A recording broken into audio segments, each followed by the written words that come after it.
दोस्तों, लोकसभा चुनाव से पहले एमआईएम ने उत्तर प्रदेश में समाजवादी पार्टी के प्रमुख अखिलेश यादव को किस तरह से घेरा है। क्योंकि राज्यसभा चुनाव है और राज्यसभा चुनाव में समाजवादी पार्टी ने अपना उम्मीदवार उतारा है और उनके उम्मीदवारी को लेकर एमआईएम के राष्ट्रीय प्रवक्ता असीम वकार ने क्या कहा है, ये पूरी खबर दिखाएंगे और साथ ही साथ आपको बताएंगे कि असीम वकार ने समाजवादी पार्टी के विधायक को क्या कहा है।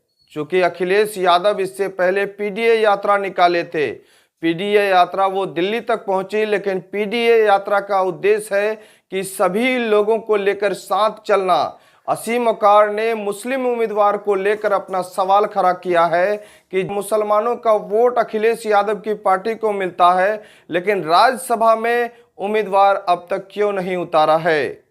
तो इस वक्त खास वीडियो दिखाएंगे आपको कि एमआईएम के प्रवक्ता ने इस मुद्दे को लेकर उन्होंने लोकसभा चुनाव से पहले घेरा है। समाजवादी पार्टी ने अपने राज्यसभा के 3 उम्मीदवारों के नाम घोषित करके उनका नामांकन कराया। पहला नाम आलोक रंजन, दूसरा नाम जया बादुरी और तीसरा नाम रामजीलाल सुमन। पीडीए पीडीए पीडीए चिल्ला चिल्ला के आप पीडीए आसमान सर पे उठाए हैं, और ये 3 नाम आपने घोषित किए, इसमें कहां है पीडीए? पिछड़ा, दलित, अल्पसंख्यक, तीन नामों में पिछड़ा कहां है और अल्पसंख्यक कहां है? आप मुसलमानों के 100% वोटों पे दावेदारी करते हैं और मुसलमान आपको वोट भी देता है 95%, 98%। और जब राज्यसभा सदस्य देने की बात आती है तो आप ठिंगा दिखा देते हैं। ठिंगा, जब आपकी सरकार थी तब आपने 40 में से 36 एमएलसी बनाए थे यादव, और आज जब 3 राज्यसभा सदस्य आए तो मैंने एक चैनल पर अभी कुछ दिन पहले आपके एक नेता से कहा कि मुसलमान को राज्यसभा भेजिए, एक को, हमारा हक है, भीख नहीं मांग रहे हैं आपसे, हम वोट देते हैं आपको।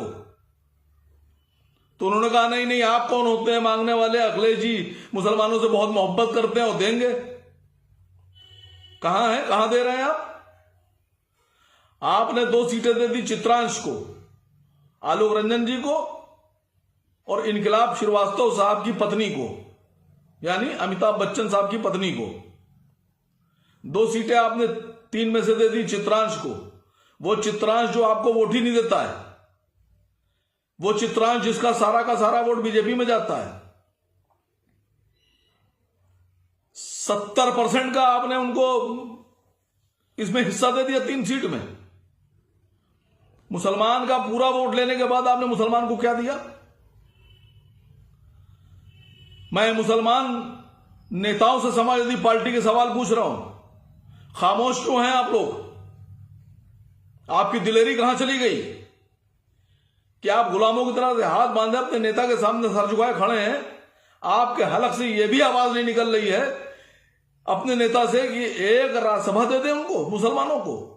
किस मुंह से आप 100% वोट मांगेंगे?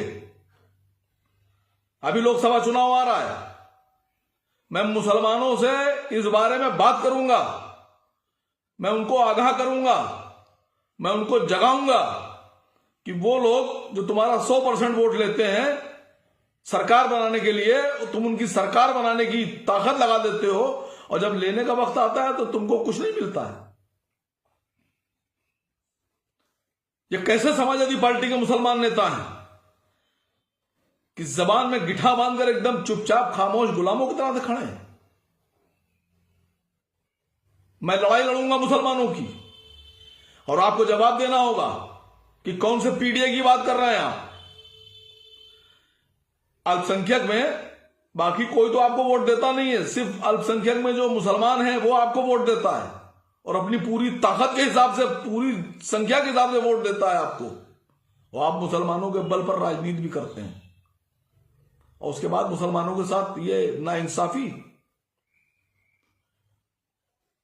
मैं उन तमाम समाजवादी पार्टी के मुसलमानों से कह रहा हूं, उठो, खड़े हो, आवाज उठाओ, लड़ो। क्या मैसेज दे रहे हैं कि पूरे भारत में आप ये मैसेज दे रहे हैं कि जो लोग, जो मुसलमान समाजवादी पार्टी को 100% वोट करता है, वही समाजवादी पार्टी मुसलमानों को एक रेजा बराबर 1% का भी हक देने पर राजी नहीं है। तो जब आप 100% वोट लेने के बाद मुसलमानों को कुछ नहीं देंगे तो बाकी पार्टियों में क्या मैसेज जा रहा है?